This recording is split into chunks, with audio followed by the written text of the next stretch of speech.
How to enable mature content on your Twitch channel.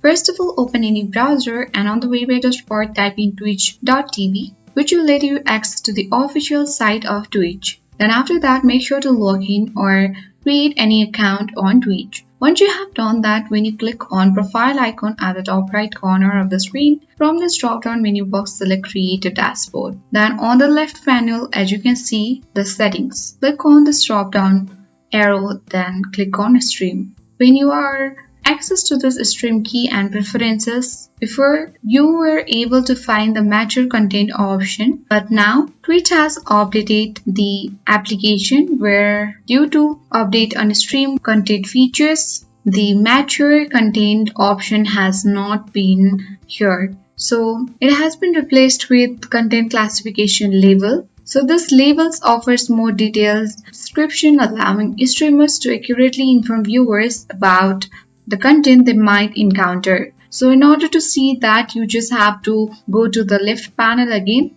and from this left panel click on Stream Manager. Now as you can see the stream preview, so you need to click on this drop down which is next to the stream preview and here select edit stream info. So you can also edit the title, category or different options here. When you scroll down, you'll be able to find out the content classification.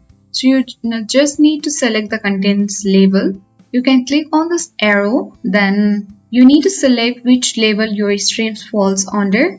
So when you scroll all the way down, as you notice that the mature rated game is grayed out here and not clickable.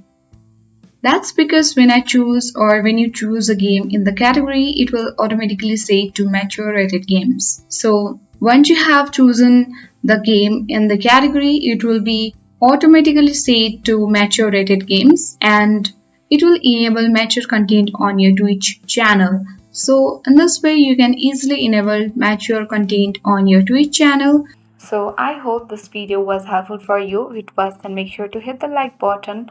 If you are new, then subscribe to our channel for more updates.